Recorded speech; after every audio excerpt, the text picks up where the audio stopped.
Shalom Bapak Ibu Saudara. Oke, pesan Tuhannya adalah gini, jangan mudah menyerah. Wow, jangan mudah menyerah. Jangan apa? Jangan mudah menyerah. Ya, ini harus kita miliki Bapak Ibu Saudara. Nanti saya di bagian dalam akan saya jelaskan, Pak.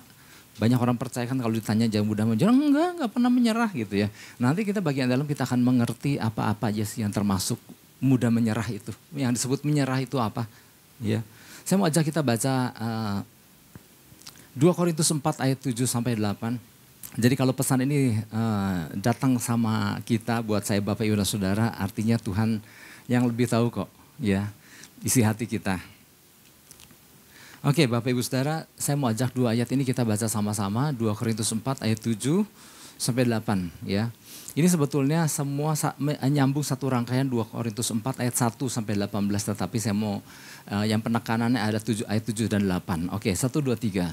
Tetapi harta ini kami punyai dalam bejana tanah liat, supaya nyata bahwa kekuatan yang melimpah-limpah itu berasal dari Allah, bukan dari diri kami.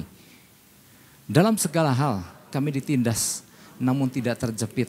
Kami habis akal, namun tidak putus asa. Nah karena ini kan nanggung ya, lanjut ayat 9 dan 10. Nah 9-nya gini, kita baca juga sama-sama.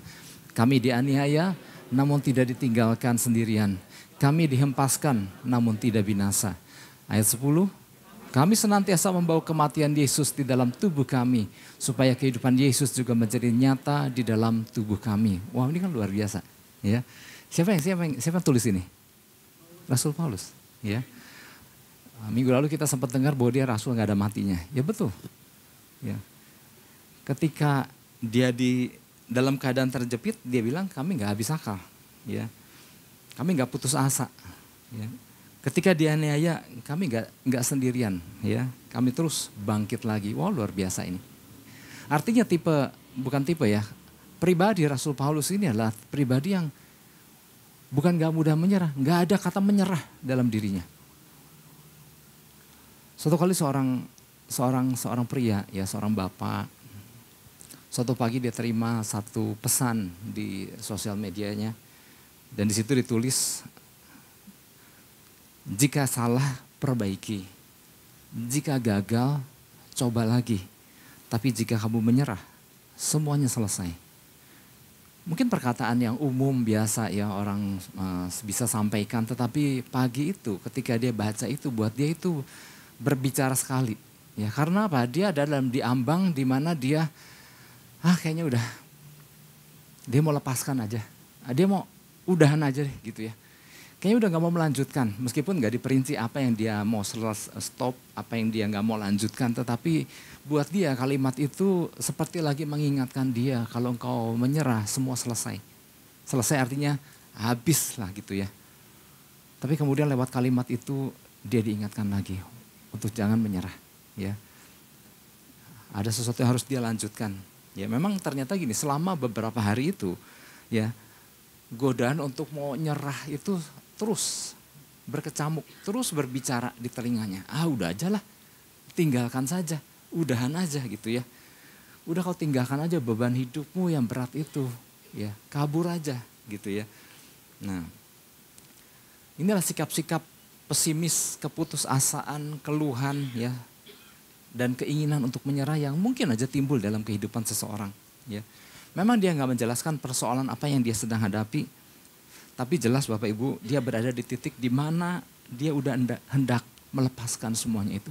Dia udah hendak menyerah begitu aja. Nah, sekarang saya mau menyampaikan apa sih Pak yang disebut menyerah itu kayak gimana sih? Nah, menyerah itu bisa mengandung makna yang luas. Menyerah itu mengandung ini ya, berhenti memperjuangkan apa yang selama ini ia perjuangkan. Udahan lah. Udah gak mau memperjuangkan lagi ya. Memperjuangkan itu bisa apa aja. Tetapi ketika orang udah berhenti berjuang, artinya dia udah menyerah. Terus apa lagi? Berhenti untuk berharap. Yang tadinya masih punya harapan ya. Seperti hari Minggu kemarin yang tikus ya Bapak Ibu Saudara, yang saya lupa di salah satu, mungkin di ibadah yang kedua ya. Ketika tikus percobaan ya, ketika tikus dicelupkan di dalam air, dia cuma hanya bisa bertahan beberapa sekian puluh menit dan kemudian kelelep tenggelam mati. Tapi beda ketika percobaan kedua, diambil tikus yang mirip, yang sama dengan ukuran yang sama, dicelupkan, tapi sebelum tikus itu terbenam, kalau lebih ya, terbenam, maka diambil dulu si tikusnya. Dan dia dibersihkan, dikeringkan. Ya. Nah setelah dibersihkan, dikeringkan, dicelupin lagi. Dan ternyata bisa bertahan sekian 200 kali lipat. Kok bisa gitu? Karena gini, karena dia merasa pernah ditolong. Berarti dia merasa ada harapan nih, nanti ada yang ngangkat lagi, nanti ada yang ngangkat lagi. Tapi kalau orang udah berhenti berharap, dia udah nyerah. Percumalah berharap, gak pernah terjadi, gak pernah tergenapi. Nah itulah artinya menyerah. Ya. Apalagi yang disebut menyerah, memutuskan untuk tidak mau melanjutkan lagi apa yang telah dimulainya. Ya kalau kita bicara di tengah-tengah orang-orang percaya, apa yang sudah kita mulai? Sedangkan hidup ini adalah sebuah rangkaian perlombaan, pertandingan yang harus kita selesaikan sampai di garis finish. Tapi ketika orang udah berlombanya udah malas-malas gitu ya, hati-hati, itu sebetulnya udah mau menyerah. Cuma kalau orang percaya, kalau ditanya orang Kristen tanya, enggak gitu ya. Tapi ketika perlombaannya udah malas, ya itu sebetulnya udah mau nyerah. Terus apa lagi? Ketika udah berhenti untuk bertekun. Kemudian ketika berhenti untuk memegang teguh apa yang selama ini dipegang dan dipercayainya. Yang tadinya dipegang erat-erat, kok rasanya mulai megangnya udah gak terlalu keras. Hati-hati, itu tanda-tanda seseorang mau menyerah. Meskipun secara perkataan gak pernah mengakui mau menyerah. Tetapi itulah tanda-tanda. Kemudian apalagi ketika seseorang berhenti untuk membangun diri. Biarin aja lah, kalian aja lah membangun diri. Gitu ya. Ketika seseorang udah berhenti membangun diri, hati-hati. Wih banyak sekali ternyata ya. Kemudian apalagi? Takut untuk melangkah. Takut untuk move on. Takut untuk memulai.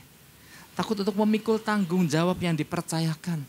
Takut gak mampu, hati-hati ya. Wilayah-wilayah ini adalah tanda bahwa udahlah saya gak usah gitu-gituan lah gitu ya. Kemudian tawar hati. Melakukan sih tapi udah gak ada rasa. Bilang I love you sih tapi udah gak ada rasa. Gitu ya. Hati-hati. Jangan menyerah. Habis gimana Pak? Udah gak ada getar-getar lagi sama pasangan. Cinta itu bukan soal getar-getar. Awal ketemu memang getar-getar. Tapi bicara soal cinta adalah komitmen. Yang ngerti katakan amin. Ya. Untuk terus mencintai. Ya. Apapun yang terjadi. Ya ternyata Bapak Ibu Saudara begitu luas kata menyerah. Yang barusan tadi saya sampaikan ya. Nah jangan sampai ini terjadi di dalam kehidupan kita sebagai orang percaya. Ya. Satu atau lebih daripada tanda-tanda tadi. Ini sebenarnya adalah sebuah ciri-ciri untuk kita juga bercermin. Ya, adakah kira-kira? Ya, cuman kita aja yang tahu menjawabnya. Hanya kita dan Tuhan ya, yang tahu keadaannya. Karena apabila salah satu dari makna tadi jangan menyerah itu dialami, maka sesungguhnya kita sebagai orang percaya sebetulnya sedang ada di ambang untuk mau berhenti berlomba sebetulnya. Sedangkan perlombaan itu masih jauh. Masing-masing kita nggak tahu nih ujungnya garis finishnya tuh kapan dan di mana. Ya, tetapi ada satu garis akhir yang harus kita kejar, yang harus kita capai. Nah, jadi di Alkitab di dalam perjalanan hidup orang percaya kan sering diilustrasikan seperti sebagai pelari yang harus menyelesaikan seluruh rangkaian perlombaan yang diwajibkan. Ya kalau di surat Ibrani pasal 12 itu dikatakan perlombaan yang diwajibkan. Mungkin ada orang percaya yang berkata aku gak mau berlomba. Tapi firman Tuhan katakan perlombaan itu diwajibkan bahwa waktu kita menjadi orang percaya di dalam Yesus. Kita sudah ada di arena yang dimana mau gak mau kita harus berlari. Ada satu rangkaian perlombaan yang harus kita selesaikan. Ya. Nah sekarang sebelum saya lanjut saya tanya dulu ya. Siapa di sini yang punya kerinduan untuk menyelesaikan seluruh rangkaian perlombaan sampai ke garis akhir? Wih semua loh luar biasa.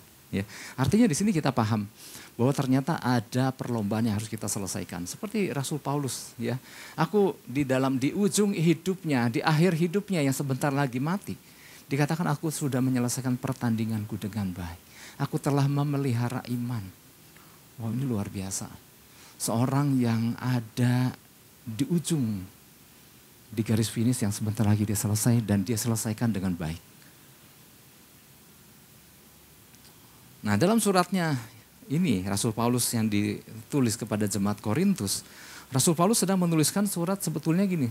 Yang di Korintus ini yang dia tulis adalah sebetulnya surat pembelaan, ya, terhadap orang-orang yang meragukan dirinya, terhadap orang-orang yang kena hasut. Nah, surat ini ditulis untuk menjelaskan, ya, surat yang ditulis kepada jemaat Korintus adalah sebenarnya surat apologetika, ya, surat tentang pembelaan dia, bahwa apa nih yang aku lakukan tuh ini, gitu ya. Jadi Rasul Paulus bukan sekedar membela diri, tapi dia sedang menjelaskan. Nah, dia sedang menjelaskan apa nih? Ada 5 poin nih yang perlu kita tanyakan kepada diri kita. Dia sedang di dalam suratnya dia sedang menjelaskan tentang siapa dirinya. Yang kedua, dia sedang menjelaskan apa yang dia sedang bangun. Kemudian dia sedang menjelaskan siapa yang telah mengutus dirinya. Kemudian untuk tujuan apa dia lakukan semuanya ini. Dan yang kelima, untuk kepentingan siapa ia melakukannya. Nah, kalau kita bisa menjawab dengan benar setiap pertanyaan, 5 pertanyaan ini setiap hari, kita nggak akan pernah menjadi orang yang menyerah. Kalau jawabannya benar, ya. Dan Rasul Paulus dia punya jawaban yang tepat, itulah sebabnya di dalam suratnya dijelaskan. Kalau ada orang mempertanyakan siapa dirinya, dia jelaskan siapa dia. Ada berita pertobatan yang dia jelaskan, perjumpaannya dengan Yesus. Apa yang dia sedang bangun, dia jelaskan dalam suratnya bahwa aku sedang membangun sesuatu. Siapa yang mengutusnya, dia tahu siapa. Dia jelaskan bahwa Allah Bapa di sorga, Yesus Kristus yang telah mengutusnya. Dan kemudian untuk tujuan apa dia jelaskan bahwa kerajaan sorga punya tujuan. Untuk kepentingan siapa? Untuk kepentingan kerajaan sorga. Nah, jadi kalau apa yang kita lakukan ternyata semuanya jawaban, ya untuk apa? Apakah sedang bangun sesuatu? Ya bangun apa ya? Untuk tujuan apa? Tujuan siapa? Siapa yang ngutusnya? Aduh, siapa yang ngutus aku? Untuk kepentingan siapa? Untuk kepentingan aku. Nah, kalau jawabannya semua itu berarti kita sebetulnya si orang itu sedang berhenti, sudah nggak berlomba lagi. Dalam arti kata lain sebetulnya udah nyerah. Dan melalui pesan ini Tuhan katakan jangan menyerah. Dan jangan mudah menyerah. Ya. Bahwa oleh kemurahan Tuhan, ya, ia dipercayakan tugas pelayanan pemberitaan oleh Tuhan, Rasul Paulus ini. Ya. Oleh sebab itu Bapak Ibu Saudara, di 2 Korintus 4 ayat yang pertama, ini baru ayat yang pertama ini, ada sesuatu yang menarik. Dia baru membuka, ya, oleh kemurahan Allah kami telah, maksudnya ia dan kawan-kawannya, kami telah menerima pelayanan ini. Karena itu kami tidak tawar hati. Baru buka nih, oleh kemurahan Allah kami telah menerima pelayanan ini. Langsung ada kalimat, karena itu kami tidak tawar hati. We never give up, katanya. Baru dia menyadari bahwa ini adalah sesuatu yang Tuhan percayakan kepada diriku. Dan gak ada alasan untuk menyerah. Nah, kalau kita lihat selanjutnya Bapak Ibu Saudara, dari situ Rasul Paulus menjelaskan apa yang dia harus lakukan. Tantangan-tantangan apa saja yang dia hadapi, sedang hadapi. Ya, makanya masuklah ke dalam ayat 8 tadi ya. Dalam segala hal kami ditindas, namun tidak terjepit. Kami habis akal, namun tidak putus asa, dan selanjutnya. Betapa luar biasanya Bapak Ibu Saudara. Ya, ini belum rinci nih, ya, kejepit apa, ya? Ya kalau kita kan bahasa kejepit pintu gitu, dia kejepit. Minggu lalu aja kita dengar bahwa dia dilemparin batu dan orang menyangka bahwa dia udah mati gitu. Ini kan nggak main-main. Ya. Kalau orang nimpuk batu dan kena kepala dan aduh memang sakit gitu. Tapi kalau dilempari batu dan orang mengira dia sudah mati, berarti kan ini yang lempar batu kan serius semua. dan menghendaki dia mati. Tapi dia kemudian bangun kembali dan melanjutkan perjalanan pemberitaannya. Artinya kalau kita renungkan, wow betapa gairah, semangat, passionnya. Karena apa? Dia tahu siapa yang mengutus dia. Untuk tujuan apa dan untuk kepentingan siapa dia lakukan itu. Nah ini Tuhan ini harus terus menggelora ini di dalam setiap kita. Ya mau katakan amin. Oleh sebab itu 5 pertanyaan itu selalu ajukan. Kalau lagi ngaca nih di cermin jangan cuma nyisir aja. Ya. Coba tanya, siapa itu? Kamu siapa? Jawab sendiri dan kita jawab sendiri. Aku anak Tuhan Yesus. Aku dipilih oleh kasih anugerah Tuhan. Untuk melakukan sesuatu, untuk bangun sesuatu. Nah kalau kita bisa jawab itu dengan benar. Setiap hari kita ngaca, setiap hari kita lagi meyakinkan diri kita. Siapa kita di hadapan Tuhan. Ya. Dan ini yang jadi pesan Tuhan Bapak Ibu Saudara. Ya. Ini jadi pesan Tuhan buat kita, saya Bapak Ibu Saudara. Melalui pesannya Tuhan sedang menyampaikan sesuatu. Yaitu jangan menjadi orang percaya mudah menyerah. Mudah tawar hati. Gampang kecewa. Ya. Ketika tekanan datang rasanya hidup menjadi begitu berat. Dan yang menjadikan ketika Tuhan lagi mempercayakan sesuatu, visi baru, meni berat gini katanya. Mana lagi sibuk dengan problem gitu ya. Padahal kalau kita renungkan, Bapa di surga, Raja di atas segala raja, lagi mempercayakan sesuatu yang luar biasa loh. Di situ kita sedang disentakan, daripada kalian, tahukah kalian ada di bumi untuk apa? Untuk tujuan kerajaan sorga, 5 pertanyaan tadi kan. Kalau kita bisa jawab 5 pertanyaan tadi dengan benar, maka waktu Tuhan memberikan sebuah pesan tiap minggu atau sebuah kasih visi untuk 2023-2024, wow itu kita langsung, wah Tuhan terima kasih. Ini yang aku nantikan. Ini akan aku tangkap dan hidupi. Wow. Tapi kadang-kadang, bukan kadang-kadang ya, kan bekas kemarin kan sel group kan, saya kadang-kadang kaget jawabannya. Sepertinya tidak tertarik. Sepertinya saya lagi malas dengar visi ini. Jawab Bapak Ibu Saudara, saya memuji lah buat keberaniannya. Tetapi ya kok malas gitu ya. Artinya kalau diajukan 5 pertanyaan tadi, rasanya jawabannya pasti salah semua. Orang kita hidup di bumi dipilih untuk tujuan kerajaan surga kok. Yang ngerti katakan amin. Ya ada Pak, Rasul Paulus juga ada pembuat tenda, betul. Tapi kan Bapak Ibu Saudara ikut pelajaran, kenapa dia pilih buat tenda? Karena pada waktu itu bangsa-bangsa dari berbagai, orang-orang dari berbagai bangsa datang ke wilayah, ini juga dekat Yunani. Ya banyak pertandingan-pertandingan olahraga di sana, orang berbagai bangsa datang dan perlu tempat tinggal. Daripada dia yang pergi ke bangsa-bangsa, ketika bangsa-bangsa datang, ini adalah kesempatan untuk memberitakan Injil. Dan dia pilihlah tempat tinggal supaya tenda-tenda itu disewakan bukan untuk cari duit semata-mata. Tapi ketika orang lagi kumpul, ada kesempatan dia untuk memberitakan Injil. Semua tentang kepentingan kerajaan sorga. Sehingga ketika orang ini nanti pulang ke bangsa-bangsa, ke tanah air mereka, mereka sudah dapat bekal pemberitaan Rasul Paulus. Jadi, kalaupun Rasul Paulus bekerja, semua untuk apa? Kepentingan kerajaan sorga. Namun apapun yang sedang kita alami ya, entahkah itu masalah pribadi yang sedang kita hadapi ya, atau merasa takut dengan apa yang Tuhan sedang percayakan, bagian kita adalah libatkan Tuhan di setiap langkahnya, katakan amin. Libatkan Tuhan ya. Emang Rasul Paulus orang super? Enggak, dia juga orang biasa, penuh dengan segala kelemahan. Tapi yang menjadi kuncinya apa? Dia selalu libatkan Tuhan. Ya, makanya Bapak Ibu Saudara di dalam ayat 14, 2 Korintus 4 ayat 14, Rasul Paulus juga bilang, memang dia dipercayakan banyak hal-hal yang luar biasa sama Tuhan, tetapi gini, dia dimampukan kok. Ayat 14 gini, karena kami tahu bahwa Ia yang telah membangkitkan Tuhan Yesus akan membangkitkan kami, kata dia, bersama-sama dengan Yesus, dan Ia akan menghadapkan kami bersama-sama dengan kamu kepada dirinya. Artinya dia akan baru bisa melakukannya kalau ada Tuhan dilibatkan di dalam dirinya. Karena gini, kalau kita cuma ngandelin diri kita, wajarlah kita nyerah. Tapi yang luar biasa, Tuhan kasih diri pribadinya itu Roh Kudusnya pada kita. Ini yang membuat kita, dan yang luar biasa kan Tuhan terus kasih pesan-pesannya, perkataan-perkataannya. Ya hari lepas hari, minggu demi minggu. Ya. Nah oke, oleh sebab itu beberapa hal yang perlu kita pahami berkaitan dengan pesan Tuhan ini. Ya, agar kita jangan menjadi orang percaya yang kurang memiliki daya juang. Ya. Dikasih sesuatu yang dahsyat, tetapi kemudian dipandang secara berbeda. Sehingga mudah menyerah. Ya. Beberapa di antaranya, yang pertama gini, menyadari siapa sumber kekuatan kita. Kita harus tahu sumber kekuatan kita siapa. Kayak Rasul Paulus tadi kan, dia menyadari dengan mengandalkan diri sendiri dia juga nggak mampu.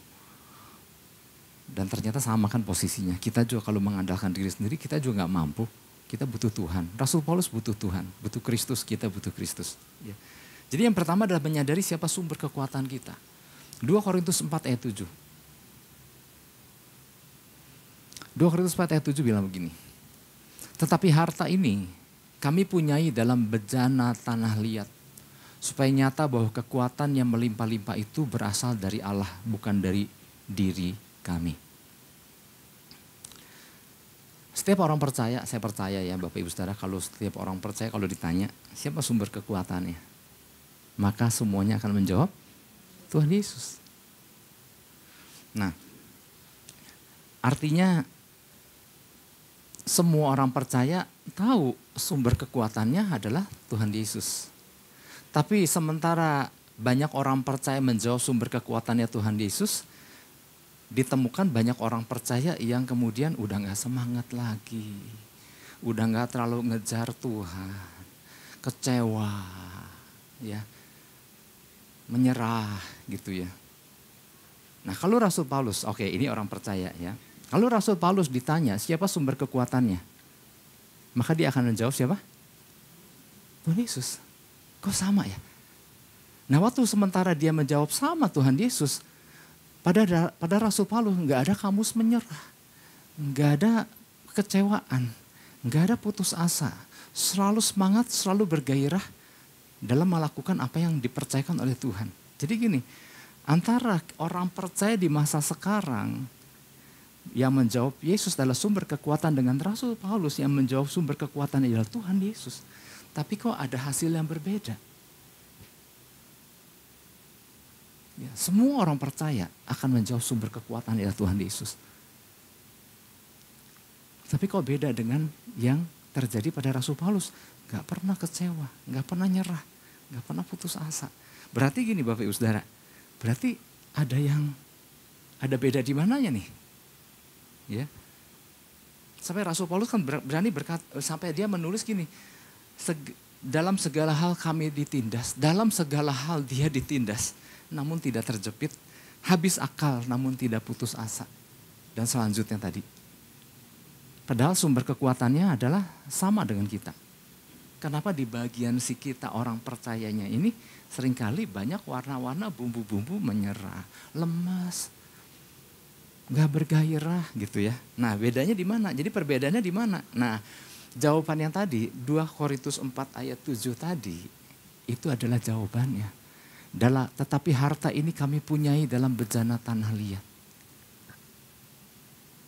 Nah jawaban apa itu? Oke saya jelaskan. Jadi bukan tanpa alasan kalau Rasul Paulus mengatakan tentang bejana dari tanah liat. Ya. Penjelasannya bukan semata-mata bahwa oh iya, bukankah kita adalah bejana yang dibuat oleh sang penjunan. Ya kan ada ayatnya kan. Bahwa Tuhan kita adalah sang penjunan dan kita dibuat seperti penjunan membuat bejana dari tanah liat. Seperti itulah Tuhan bikin kita. Nah gak salah memang begitu. Tapi kalimat ini bukan lagi menjelaskan tentang itu. Yang menarik tetapi harta ini kami punyai dalam bejana tanah liat. Ya. Nah Bapak Ibu Saudara, di masa-masa itu orang kalau menyimpan sesuatu untuk jangka waktu lama menggunakan tanah liat. Gulungan-gulungan, kitab-kitab, surat-surat untuk simpan dalam jangka waktu lama itu disimpan dalam bejana tanah liat. Kalau kita ada kesempatan suatu hari ke Israel, kita akan dibawa ke sebuah tempat, ya salah satunya namanya Qumran. Disitulah salah satu tempat ditemukan lembaran-lembaran gulungan-gulungan kitab Nabi Yesaya yang asli dan tersimpan dalam bejana tanah liat. Jadi apa yang Rasul Paulus coba sampaikan? Betul, sumber kekuatan dia dan sumber kekuatan kita adalah Tuhan Yesus. Tapi yang membuat kenapa Rasul Paulus memiliki hasil yang seringkali berbeda dan hasil akhir yang dia alami dahsyat. Karena gini, ada gulungan kitab di dalam bejana tanah liat. Bejana tanah liatnya adalah diri kita. Tapi di dalam diri si bejana itu enggak kosong. Ada gulungan kitab suci. Ada perkataan Tuhan. Ada tujuan Tuhan. Ada arahan Tuhan. Ada visi dari Tuhan. Ada perkara-perkara tentang Tuhan. Ada janji-janji Tuhan. Dan semuanya tersimpan dalam bejana yang terbuat dari tanah liat, yaitu diri pribadinya. Itulah sebabnya mengapa gak ada kata, gak ada kamus menyerah. Gak ada kamus putus asa. Gak ada kamus, udah capek. Gak ada kepahitan dan lain-lain. Kenapa? Full of God's word, penuh dengan perkataan Tuhan. Nah inilah Bapak Ibu Saudara yang kita sama-sama ya. Jadi di dalam dirinya berisi apa? Hal-hal dahsyat tentang Tuhan, yaitu perkataan-perkataan Tuhan. Ya. Nah apa yang seringkali membuat orang percaya mudah menyerah, mudah kecewa, putus asa sampai Tuhan perlu menyampaikan pesan Tuhan. Jangan mudah menyerah. Karena tidak mungkin tidak memelihara bejana hatinya dengan baik sehingga firman Tuhan yang tersimpan di dalamnya lapuk. Jadi kalau si bejananya retak, maka mulai masuklah air. Maka kelembapannya pun tidak terjaga lagi. Dan isinya perkataan, gulungan-gulungan, lembaran-lembaran yang terbuat dari kertas-kertas yang terbuat dari daun dan berbagai bahan yang mudah hancur itu akan begitu mudah hancur kalau bejananya tidak dijaga dengan baik. Ya. Tahun lalu visi 2003 Tuhan sudah taruhkan di hati kita. Ya. Kadang-kadang berbagai problema yang kita hadapi sehari-hari, urusan-urusan tentang diri kita membuat si bejananya suka rusak. Sehingga masuklah air, kelembapan tidak terjaga. Maka perkataan-perkataan Tuhan hilang begitu aja. Tapi hari ini, ya di minggu ini, di minggu sejak minggu yang lalu, Tuhan kembali. Nah ya saya luar biasa gini, Tuhan gak downgrade loh, Tuhan tetap konsisten. Oke, kali ini aku percayakan visi yang baru, bangkitkan orang lumpuh. Nah Tuhan mau, ya kalau ini karena ada kaitan dengan minggu lalu, jadi saya pakai contoh minggu lalu. Jadi Tuhan mau, Tuhan percayakan lagi perkataannya. Biarlah perkataannya itu disimpan di dalam bejana, yaitu diri kita, hati kita. Dan bejananya dijaga, jangan sampai retak, jangan sampai hancur. Karena bejana tanah liat itu kan, ya kita tahu sendiri ya kalau bejana tanah liat kan diketok dikit aja pecah. Nah kita harus jaga, ya. Mirip dengan perkataan jagalah hatimu dengan segala kewaspadaan. Jaga baik-baik, ya supaya isinya jangan hancur. Ya. Nah pentingnya nih loh Bapak Ibu Saudara, pentingnya kita sebagai orang percaya memiliki firman Tuhan di hati kita. Ya. Zaman dulu pertama kali ketika zaman Musa, Tuhan taruh perkataannya di loh batu. Yang berupa 10 perintah Tuhan, yang mana Musa naik ke gunung bicara 40 hari 40 malam dengan Tuhan, dan Tuhan dengan tangannya menuliskan, dengan jarinya menuliskan di atas 2 loh batu itu adalah hukum-hukum Tuhan. Dan kemudian Tuhan juga banyak menyampaikan pesannya kepada Musa, dan Musa sampaikan lagi kepada bangsa Israel, kepada umat Tuhan. Tapi yang terjadi adalah gini, umat Tuhan sementara terima janji, terima pesan, terima perintah, terima arahan dan segala pengajaran yang disampaikan Musa. Karena Musa dapat itu dari Tuhan. Tapi sementara itu mereka begitu tegar tengkuk. Kenapa? Karena ternyata firman yang tertulis itu hanya tertulis di dalam loh batu. Makanya Bapak Ibu Saudara, bukannya kita orang percaya zaman sekarang nggak tahu firman. Oh kita tahu firman, nih Alkitab setebal-tebal ini gitu ya. Tetapi gini, apakah firman sama hati kita masing-masing? buku-buku, Alkitab, hati-hati. Makanya di dalam Yeremia, di dalam Yehezkiel juga ditulis seperti itu, di dalam Yeremia, kita buka Yeremia 31, di situ Tuhan berikan, aku berikan hati yang baru. Ya, Yeremia 31 ayat 33-34. Tuhan mau setiap perkataan firman-Nya itu, karena Tuhan berikan hati yang baru, nah ditulis bukan dari loh batu lagi, tapi dituliskan kepada loh hati kita. Oke, ayat 33 ya. Tetapi beginilah perjanjian yang kuadakan dengan kaum Israel sesudah waktu itu, demikianlah firman Tuhan. Aku akan menaruh Tauratku dalam batin mereka dan menuliskannya dalam hati mereka.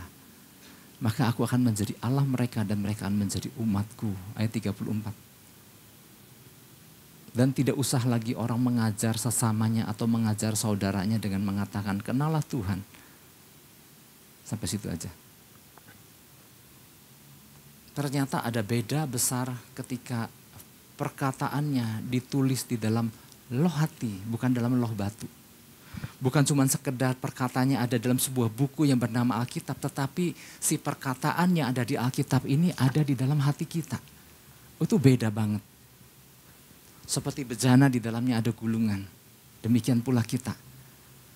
Di hati kita terdapat dalam tanda kutip gulungan kitab itu. Karena Tuhan menuliskannya dan kita membuka hati untuk membiarkan Tuhan menuliskannya di dalam loh hati kita. Kalau hanya ditulis di dalam loh batu, Musa sampai ngomong sampai busahan, bahasa Israel tetap gak ngerti. Apa sih ngomong apa sih patwa itu? Tapi ketika beda, ketika Tuhan menuliskan dalam loh hati, artinya nih ketika kita isi hati kita dengan firman. Waktu Tuhan katakan sesuatu dan kita tangkap dan kita mulai hidupi. Akan berbeda waktu firman itu hidup di dalam diri kita. Makanya Rasul Paulus berkata, bejana dari tanah liat ini, jadi diri dia yang diisi dengan firman itu yang nggak membuat dia nggak pernah membuat dia kecewa, nggak pernah membuat dia menyerah. Karena ada firman Tuhan, ada perkataan Tuhan yang terus berbicara dalam dirinya. Ya. Nah, orang yang memelihara firman Tuhan, orang yang memelihara visi Tuhan, petunjuk Tuhan, janji Tuhan, apapun yang namanya perkataan Tuhan itu, ya dia nggak akan pernah terombang-ambing, nggak akan pernah berjalan tanpa arah. Karena apa? Ada sebuah tujuan yang jelas karena Tuhan taruhkan. Sehingga orang gak ada yang berjalan, aduh kemana ya, gak tahu mesti kemana. Oh enggak, orang yang Tuhan taruhkan tujuan Tuhan, jelas tahu kemana dia harus melangkah. Sama seperti kita mungkin suatu hari pergi, ya ketika kita mungkin pergi ke sebuah tempat dan kita tempat yang baru, yang belum pernah kita datangi dan kita gak menggunakan peta. Zaman sekarang pakai Google Map misalnya. Kalau pakai Google Map kan dengan mudah kita, oh kanan, ntar lagi belok nih, ya ada suara orang ngomong. Tapi ketika nggak ada arahan itu, maka orang nggak tahu nih kemana ya. Kita coba yuk belok kiri. Dan ternyata oh salah, yuk kita belok kanan sekarang. Tapi beda ketika orang ada perkataan Tuhan, ada tujuan Tuhan di hatinya. Dia tahu kemana harus melangkah. Itu yang pertama. Jadi gak pernah terombang-ambing. Ini masih poin 1 ya. Tidak akan terombang-ambing. Yang kedua, gak pernah lelah. Gak akan kenal lelah. Selalu semangat. Ya. Ada orang kan yang semangat tiba-tiba kemudian berhenti tiba-tiba. Kenapa? Ada yang lost. Seorang pelari Bapak Ibu Saudara. Gak usah seorang pelari lah. Ya. Orang biasa disuruh lari. Kamu perlombaan lari. Berapa jaraknya? Udah lari dulu aja. Sekarang mana? Udah pokoknya lurus aja lari dulu. Kira-kira orang ini akan terus berlari gak? Kalau gak jelas arahnya, gak tahu berapa jarak, gak tahu finishnya di mana. Mungkin dia lari sebentar, semangat. Tapi kemudian dia kan mikir nih, terus kemana nih? Mau sampai kapan berhentinya? Ngaturkan, kalau orang tahu jelas maraton 42 km 195. Kalau dia tahu tujuannya ke finish di kota itu. Bandung Sumedang misalnya, finish di kota Sumedang, maka apa? Dia mulai ngatur langkahnya. Wah jaraknya masih jauh, dia akan atur napasnya. Dia gak mungkin akan lari sprint secepat mungkin karena masih ada puluhan kilometer lagi di depan. Orang yang tahu arahan, tahu tujuan dan tahu jarak yang harus ditempuh, maka dia atur napasnya. Orang yang gak jelas ilmuannya itu karena gak ada perkataan Tuhan di hatinya. Sebentar lari, sebentar juga berhenti. Apa jangan-jangan gak pernah berlari juga karena gak jelas. Gitu. Itu yang B-nya ya, yang C-nya. Ya udah mau habis. Oke, yang C-nya. Orang yang punya perkataan firman Tuhan di hatinya, di bejananya. Dia akan bisa mengarahkan orang ya dengan baik. Dia akan bisa memimpin dengan baik, ya. Bukan cuma memimpin di sebuah gereja, tetapi bicara keluarga atau apapun yang Tuhan percayakan kita menjadi pemimpin-pemimpinnya. Orang yang punya firman, perkataan Tuhan di hatinya, dengan mudah dia akan mengarahkan orang, ya. Salah satu tugas pemimpin adalah punya visi untuk mengarahkan anggotanya. Kalau itu keluarga, dia bisa mengarahkan anggota keluarganya kemana dia harus melangkah. Itu tugas pemimpin, memberikan influence, memberikan pengaruh. Makanya suatu kali ketika Raja Yoram adalah Raja Israel, ketika dia mengajak Raja Yosafatnya adalah Raja Yehuda untuk bekerja sama, mengalahkan Moab. Raja Israel, Raja Yoram adalah raja yang udah jalan aja lah, gak pakai nanya-nanya Tuhan. Tapi Yosafat, seorang yang punya hubungan sama Tuhan. Yosafat bilang, masa main perang aja? Tidak adakah seorang nabi yang bisa kita tanya dulu terlebih dahulu, benar nggak disuruh perang? Dan kemudian ada Nabi Elisa. Ya, oke, gini deh, kita baca ya, 2 Raja-Raja 3 ayat 11. Tetapi bertanyalah Yosafat, tidak adakah di sini seorang nabi Tuhan supaya dengan perantarannya kita meminta petunjuk Tuhan? Lalu salah seorang pegawai Raja Israel menjawab, katanya, di sini ada Elisa bin Safat yang dahulu melayani Elia. Ayat 12. Berkatalah Yosafat, memang padanya ada firman Tuhan. Sesudah itu pergilah Raja Israel dan Yosafat dan Raja Edom kepada Elisa. Patut kita datang sama Elisa karena pada dia ada firman Tuhan. Seorang raja meminta arahan kemana dia harus melangkah. Dan yang ditanya adalah, banyak nabi kok di situ. Tapi salah seorang pegawai raja berkata, kalau mau nanya, tanya Nabi Elisa. Pada dia ada firman Tuhan. Kepada kita Bapak Ibu Saudara, pemimpin-pemimpin, harus ada firman Tuhan. Karena dengan firman Tuhan itulah kita bisa memberikan arahan kemana kita harus melangkah. Sehingga kita enggak tersesat. Sehingga kita bisa memberi arahan kepada orang lain. Oke, puji Tuhan. Ya, tetapi intinya adalah gini Bapak Ibu Saudara. Lewat pesanan ini Tuhan katakan, ayo jangan mudah menyerah. Ya, dan kita udah tahu, mungkin kita bisa berkata aku nggak pernah menyerah, tetapi penjelasan tentang apa yang dikatakan definisi menyerah itu ternyata luas. Kita bisa mengecek kepada diri kita dan kita bisa ajukan 5 pertanyaan itu kepada diri kita. Nah, yang Tuhan inginkan selalu ada perkataan Tuhan di dalam hati kita. Bejana yang terbuat dari tanah liat ini selalu harus kita jaga perkataan.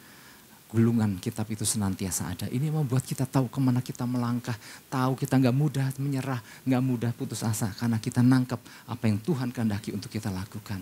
Dan saya mau sambungkan dengan visi yang Tuhan berikan. Tuhan mempercayakan sesuatu yang luar biasa sama saya Bapak Ibu dan Saudara. Yang mau tangkap dan hidupi, katakan amin. Kita beri tepuk tangan buat Tuhan Yesus, haleluya, haleluya.